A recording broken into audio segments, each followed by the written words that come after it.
York, and Kelsey Plum blows the lid off the joint, letting us all in on a small secret.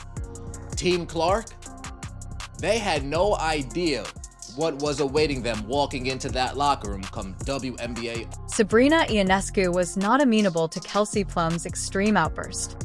Plum throwing unsolicited shade at Caitlin Clark while sitting directly next to one of Clark's biggest supporters transformed what should have been a time of togetherness for WNBA players at the All-Star Game into one of the most embarrassing news conference disasters we've ever witnessed. The boldness is simply astounding. We didn't, at least as players, we didn't know that was going to happen.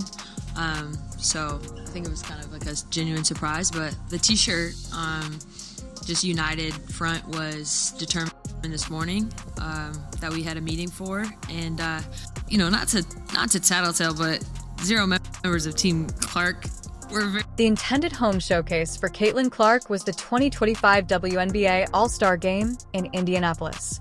Instead, she's watching what should have been her moment pass by while sitting on the sidelines due to a groin injury. However, it wasn't even the worst.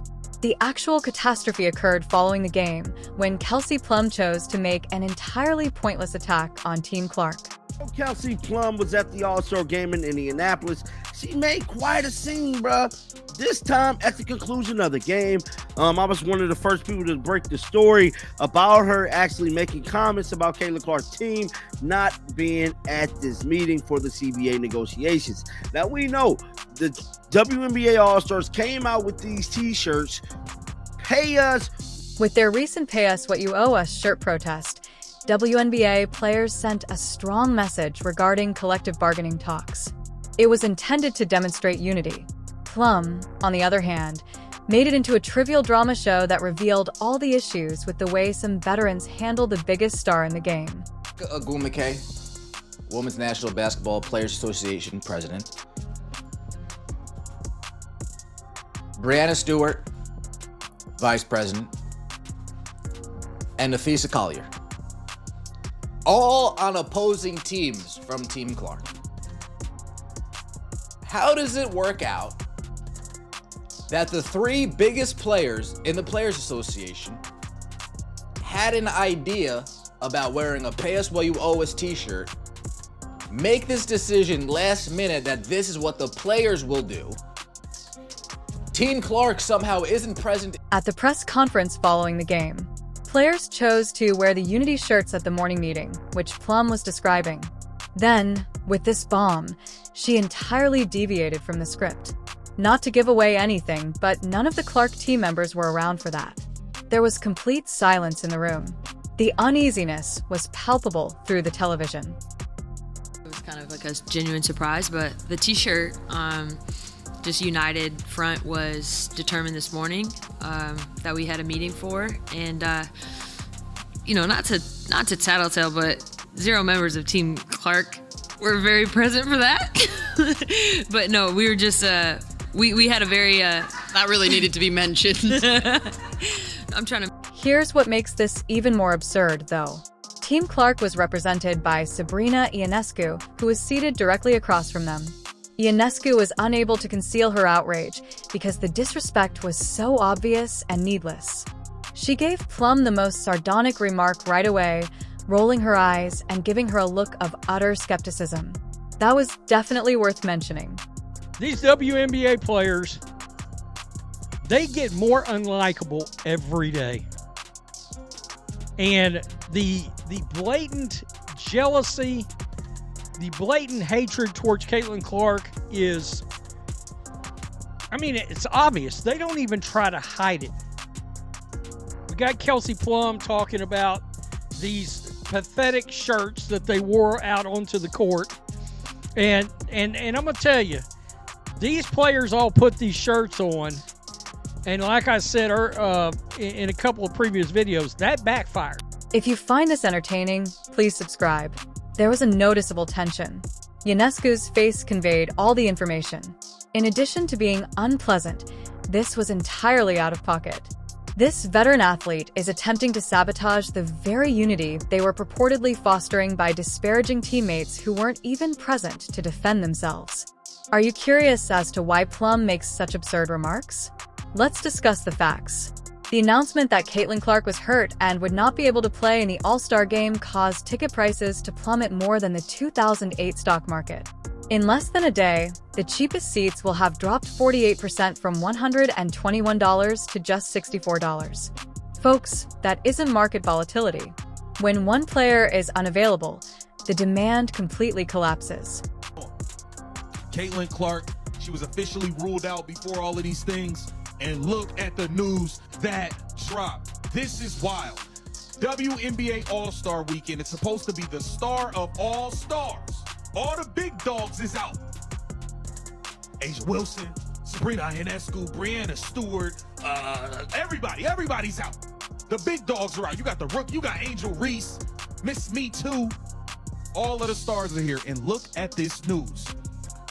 The get-in price for the WNBA All-Star Game in Indianapolis has dropped 48% from $121 to just $64 after news broke that Caitlin Clark won. Take a moment to consider that.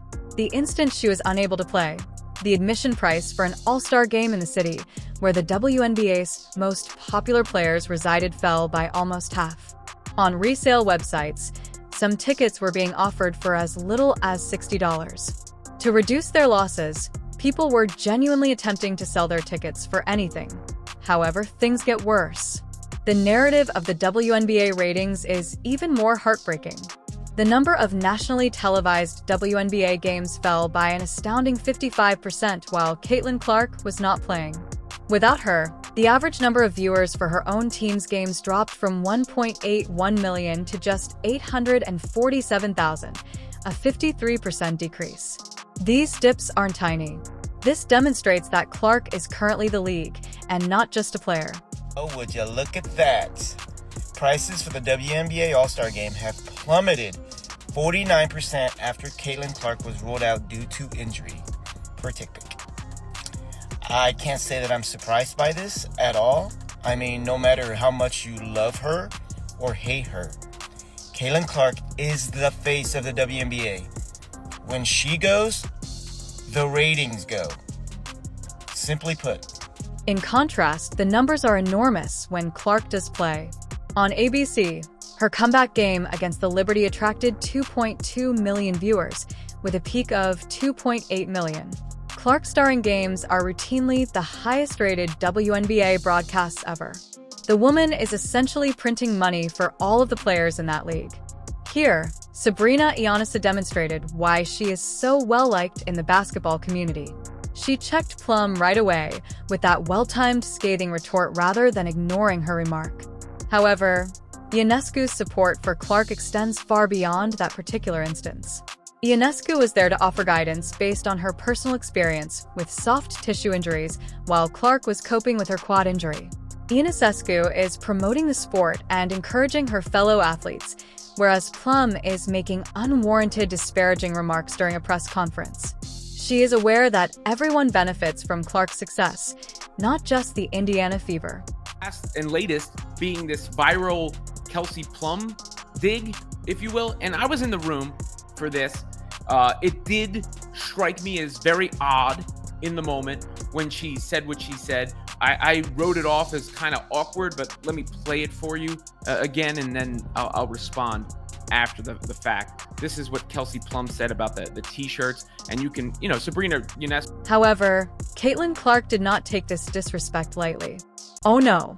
When Kelsey Plum shared a number of All-Star Weekend Instagram pictures, including one in which she posed in front of a Nike logo despite being sponsored by Under Armour, the Queen was prepared with the ideal reply. Clark gave a masterful 6-word speech. I appreciate the Nike advertisement. It is impossible to exaggerate how brilliant this response is. It was biting enough to reveal the hypocrisy, yet nuanced enough to appear lighthearted. This gamer is making fun of Clark while unintentionally endorsing his real sponsor. This comeback's strategic thinking demonstrates why Clark functions at a higher level than her menial rivals. This is not a singular occurrence. WNBA players have a troubling tendency to go out of their way to minimize Caitlin Clark's contributions to the game. Yet somehow, She continues to face unnecessary criticism and petty attacks from the very people benefiting from her popularity. The irony is stunning. These are the same players seeking for more money through collective bargaining, while simultaneously targeting the player whose presence makes those higher salaries possible. Clark's games generate the viewership numbers that translate into television deals. Arenas are filled with ticket sales because of her popularity. Her products are flying off the shelves. To me, I thought that was a little dig at Caitlin. A lot of people definitely thought so. Now, we know Caitlin Clark is a Nike athlete. She's with Nike. And guess who had to pull up to the Nike party? None other than Sabrina Ionescu. None other than Kelsey Plum. My bad, y'all. None other than Kelsey Plum, bruh. Caitlin Clark commented on her picture. Thank you for the Nike ad. Regarding the business aspect of this, let's be brutally honest. The WNBA was struggling financially before Caitlin Clark arrived. The league had never earned a profit. Attendance was modest, and national attention was minimal. Then Clark joined the picture, and everything changed. Her Iowa College games broke attendance records. The 2024 championship game drew 18.9 million viewers, which was comparable to attendance at major men's sporting events. The Fever went from being an afterthought to being on television when she was selected by Indiana. Sales of season tickets skyrocketed. Revenue from merchandise soared. The league as a whole expanded. However, some players appeared jealous of the success rather than appreciating it. They wished to profit from Clark's fame without acknowledging that she was the one who brought about those advantages. It would be like to requesting more golden eggs while whining about the golden goose. League lost money last year. It's lost money for what, 28 years now, 27 years, 26 years, however long, it ain't never turned a profit. Again, they're about to make more money. They are. The media rights deal, which is where all the money is about to push salaries higher. All right? I think what a lot of people really are sick of is they're sick of the activism part of it, which is what the other night was. Let's go out and show solidarity in protest kind of crap. And sports fans are like, oh, I'm here for the freaking All-Star game. Kelsey Plum doesn't seem to understand something that Sabrina Ionescu does. It's not a zero-sum game. Other players are not diminished by Clark's popularity. It makes the whole sport better. As the league becomes more well-known, Ionescu's own profile has increased. Better sponsorship offers, more media attention, and higher viewership have all helped her. Ionescu continuously backs Clark for this reason, both in public and privately. She understands that having several stars is preferable to having none at all for everyone. She did more than simply defend Clark in her response to Plum's remarks. It was about protecting the interests of the league. Deeper WNBA problems are revealed by the occurrence. Everyone suffers when the biggest celebrity, who brings in money and attention, is treated disrespectfully on a regular basis. It would be disrespectful and detrimental to the NBA's bottom line if players disregarded LeBron or Curry when they were at their best. However, in the WNBA, downplaying Caitlin Clark's achievements has somehow been accepted.